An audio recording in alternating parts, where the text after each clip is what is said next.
Value zone hyper mart Nandamuri Balakrishna గారిచే November 28న నాచారంలో గొప్ప ప్రారంభం.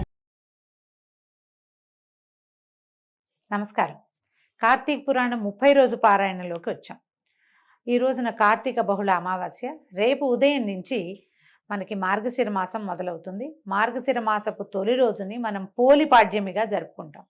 అయితే అమావాస్య నాడు కూడా దీపాలు పెట్టుకుని పోలిపాడ్యమి నాడు జ్వాలా తోరణాన్ని అంటే నీళ్లల్లో వదులుతాం దీపాలని, అది రేపు చేసుకుంటాము.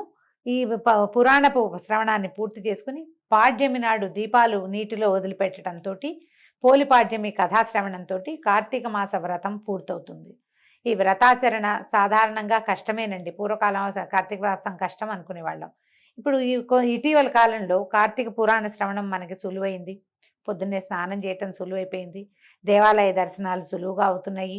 కొంతమంది అటు ఇటు తీర్థయాత్రలు కూడా చేస్తున్నారు. నదీ స్నానానికి అవకాశం తీసుకునే వాళ్ళు కూడా చక్కగా కనపడుతున్నారు. ఈ సులువైన ఈ కార్తీక వ్రతాచరణ, దీనికి కారణం సోషల్ మీడియా అని మనం అనుకోవాల్సిందే అనుకోండి. ఏటా చేయటం మన తర్వాత తరాల వాళ్ళకి కూడా దీన్ని ఎంతో కొంత అలవాటు చేయటం చాలా అవసరం అండి. కార్తీక వ్రతాల వల్ల లభించబోయే పుణ్యాలు, లభించబోయేటువంటి విష్ణు వైకుంఠవాసము, స్వర్గవాసము, కైలాసవాసము కంటే కూడా ఆరోగ్యం ఎక్కువ సిద్ధిస్తుందండి. ఈ కాలంలో మనం ఉదయకాలమే పొద్దున్నే లేవడము, నిద్ర తగ్గించుకోవటము, తెల్లవారుజామునే స్నానం చేయటము, సూర్యనారాయణమూర్తిని యథావిధిగా నమస్కారం చేసుకోవటము, దీపాలు దానం చేయటము, దీపాలు ఇతోధికంగా దీపాలు పెట్టటము, నదీ స్నానము, ఇవన్నీ కూడా ఆరోగ్యాన్ని పెంపొందిస్తాయి. తర్వాత వచ్చేటువంటి మార్గశిర మాసం మరీ కష్టసాధ్యమైన మాసంగా చెప్తారు. చలికాలం పెరిగిపోతుంది. చాలామంది పెద్దవాళ్ళు చూడండి, డిసెంబర్లో ఎక్కువగా మరణ వార్తలు వింటాం. కార్తీక వ్రతాచరణ చేసిన వాళ్ళకి పెద్దగా అలాంటి సమస్యలు రావు. స్ట్రోక్స్ అవి తక్కువగా వస్తాయి. ఆరోగ్యం అంత పాడవకుండా ఉంటుంది. చలికి అలవాటు పడిపోయి ఉంటుంది శరీరం. చన్నీళ్ళ స్నానం వల్ల శరీరం గట్టిపడుతుంది. ఒకసారి ఒక చెంబు నీళ్లు పోసుకునేసరికి చన్నీళ్ళు పోసుకున్నాం అనుకోండి, అనిపిస్తుంది పై ప్రాణాలు పైన పోతున్నట్టు ఉంటుంది. ఆ అంటంలోనే మనకి తగిలిన షాక్ తోటి నరాలకి బలం వస్తుందండి. నర్వెంట్స్ బలోపేతం అవుతాయి. దానివల్ల మనకి సడన్గా వచ్చే సమస్యలు రాకుండా ఉంటాయి. అందుకని ఆరోగ్యమాసమైన ఈ 30 రోజుల్ని మీరందరూ చక్కగా సుసంపన్నం చేసుకున్నారని భావిస్తున్నాను. మీరు అందరూ ఈ వ్రతాన్ని సుసంపన్నం చేసుకోవటానికి భాగస్వాములైనటువంటి సుమన్ టీవీ వారు, నేను కూడా చరితార్థులమైనట్టే. ఎవరెవరు కార్తీక పురాణం విన్నారో వాళ్ళందరికీ శుభాభినందనలండి. మీరు ఖచ్చితంగా ఈ కార్తీక మాస వ్రతాన్ని ఆచరించినట్టే భావించాలి. అయితే మనం పురాణంలోకి వద్దాము. సూతప్రోక్తమైన విషయాలన్నీ విన్నటువంటి ఋషులు, ఓ మునిరాజా, రావి చెట్టు ఎందువల్ల అంటరానిదయ్యింది, అయినప్పటికీ శనివారం నాడు మాత్రమే ఎందుకు పూజనీయతని పొందింది అని ప్రశ్నించగా సూత మహాముని వాళ్ళని ఇట్లా సమాధానపరిచాడు. ఏమని చెప్పాడట? పూర్వము క్షీరసాగర మథనంలో లభించిన అనేకానేక వస్తువులలో లక్ష్మిని, కౌస్తుభాన్ని శ్రీహరికి సమర్పించి తక్కిన సంపదనంతా దేవతలు తీసుకున్నారు. అయితే శ్రీహరి శ్రీదేవిని వివాహం చేసుకోదలిచాడు. కానీ శ్రీదేవి, ఓ నారాయణ, నాకంటే ముందు జన్మించింది మా అక్కయ్య ఉన్నది. ఆ జ్యేష్ఠకు పెళ్లి కాకుండా కనిష్టనైన నేను కళ్యాణమాడ్డం పాడిగాదు గనక ముందు ఆమెకు మనువుకై సంకల్పించమని కోరింది. ధర్మబద్ధమైన రమాదేవి మాటల్ని అంగీకరించిన విష్ణువు ఉద్దాలకుడనే మునికి జ్యేష్ఠాదేవిని సమర్పించాడు. స్థూలవదన, అశుభ్ర రదన, అరుణ నేత్రి, కఠినగాత్రి, బిరుసు శిరోజాలు కలిగినటువంటి జ్యేష్ఠాదేవిని ఉద్దాలకుడు తన ఆశ్రమానికి తెచ్చుకున్నాడు. ఈమెకి ఇష్టమైనది ఏంటంటే నిరంతరము హోమధూమ సుగంధాలతోనూ వేదనాదాలతోనూ నిండిన ఈ ఆశ్రమాన్ని చూస్తూ జ్యేష్ఠాదేవి దుఃఖించి, ఓ ఉద్దాలక, నాకు ఈ చోటు సరిపడదు. వేదాలు ధ్వనించేది, అతిథి పూజా సత్కారాలు జరిగేవి, యజ్ఞయాగాదులు నిర్వహించబడేవి అయిన స్థలాల్లో నేను నివసించలేను. అన్యోన్యానురాగం కలిగిన భార్యాభర్తలు ఉన్న చోట కానీ, పితృదేవతలు పితరులు పూజింపబడే చోట కానీ, ఉద్యోగస్తుడు, నీతివేత్త, ధర్మిష్ఠుడు, ప్రేమగా మాట్లాడేవాడు, ఉద్యోగస్తుడు అంటే జాబ్ హోల్డర్ అని కాదండి, పని చేసుకునేవాడు, తన పని చక్కగా సానుకూలంగా, రైతు అయితే రైతు పని, నేతగాడైతే నేతగాడి పని, అట్లా తమ వృత్తిని చక్కగా సాంగోపాంగంగా చేసుకునే వాళ్ళ దగ్గర జ్యేష్ఠాదేవి ఉండదు.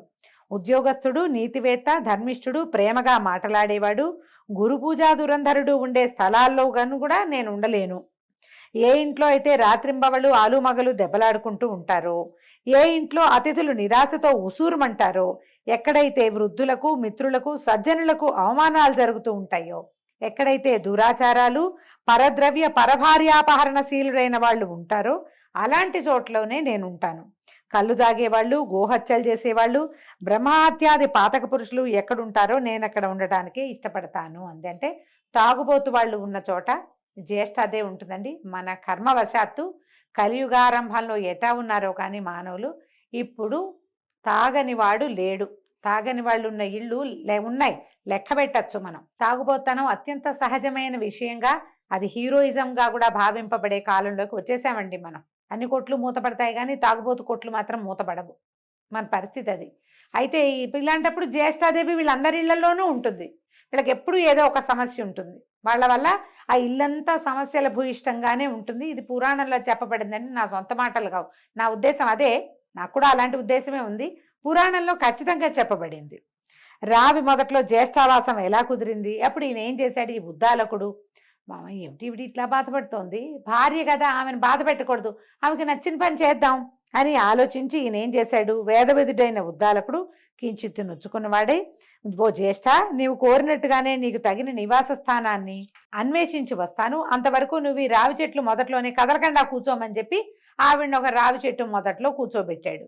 భర్త ఆజ్ఞ ప్రకారం జ్యేష్ఠాదేవి రావి చెట్టు మొదల్లోనే అలాగే ఉండిపోయిందట.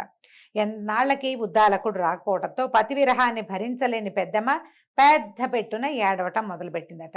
ఆమె ఏడుపు వైకుంఠంలో ఉన్న లక్ష్మీనారాయణుల చెవులలో పడ్డాయి. వెంటనే లక్ష్మీదేవి, మా అక్కయ్యను ఊరడించవయ్యా అని బతిమలాడింది భర్తను. మా అక్కకి ఏదో కష్టంగా ఉంది, ఇది ఇప్పుడు కూడా చేస్తాం మనం. అక్క చెల్లెలకి ఏదైనా ప్రాబ్లం వస్తే భర్తను అడుగుతాం, వాళ్ళ ప్రాబ్లంలో ఉన్నారు సాయం చేయమని అడగం. సాక్షాత్తు శ్రీమన్నారాయణుడు ఆయన చేయకేం చేస్తాడు. ఈ భార్య మాటలు విని ఆయన ఏం చేశాడు, ఈవిని కూడా తీసుకుపోయి కమలాసమేతుడై జ్యేష్ఠాదేవి ఎదురుగుండా ప్రత్యక్షమయ్యి ఆమెను ఊరడించి, ఓ జ్యేష్ఠాదేవి, ఈ రావి చెట్టు నా అంశతో కూడి ఉంటుంది కనుక నువ్వు దీని మూలంలోనే స్థిర నివాసం ఏర్పరచుకుని ఉండిపో. ప్రతి ఏటా నిన్ను పూజించే గృహస్థుల యందు లక్ష్మి నివసిస్తూ ఉంటుంది అని చెప్పాడు. అయితే ఆ నియమాలలోనే ప్రతి శనివారము రావి చెట్టు పూజనీయగాను అక్కడ జ్యేష్ఠాదేవిని షోడశోపచార విధిగా అర్చించే స్త్రీల పట్ల శ్రీదేవి అమిత కరుణా కలితే అనుగ్రహించేటట్లుగా ఏర్పరిచాడు. ఈ విధంగా శనివారం నాడు రావి చెట్టుకి ప్రదక్షిణాలు చేయొచ్చు. శనివారం నాడు ముట్టుకోవచ్చండి, మిగిలిన ఏ రోజుల్లోనూ ముట్టుకోకూడదు. ఇది లెక్క, పురాణంలో ఇట్లా చెప్పారు. ఓ ఋషులారా, సత్యభామకు శ్రీకృష్ణుడు చెప్పినట్లుగాను నారదుని చేత పృథు చక్రవర్తికి చెప్పబడిన విధానంగాను నేను మీకు ఈ పద్మపురాణాంతర్గత కార్తీక పురాణాన్ని వినిపించాను. ఎవరైతే ఈ కార్తీక మహాత్మ్యాన్ని చదువుతున్నారో, వింటున్నారో, వినిపిస్తున్నారో వారు సమస్త పాపాల నుండి విడిబడి విష్ణు సాయుధ్యాన్ని పొందుతున్నారు అని సూతుడు చెప్పగా విని సంతసించిన ఋషులు అక్కడి నుంచి బదరీవన దర్శనాకాంక్షులై పయనమయ్యారు. అంటే కార్తీక మాసం అయిపోయాక మార్గశిర మాసంలో ఋషులందరూ నైమిషారణ్యం నుంచి బదరికాశ్రమానికి, అంటే మనం తెలుసుకున్నదే బదరీనారాయణుని సేవించడం కోసం బద్రీనాథ్ అని చెప్పుకుంటాం కదా, అక్కడికి ప్రయాణమయ్యారటండి. దీంతో మన 30 రోజుల కార్తీక పురాణ శ్రవణము పూర్తయిందండి. వచ్చే సంవత్సరం మళ్ళీ ఇలాగే కార్తీక పురాణాన్ని వినిపించే ప్రయత్నం చేస్తాం. సావధానంగా విని మీ కార్తీక వ్రతాన్ని సుసంపన్నం చేసుకోండి. నమస్కారం.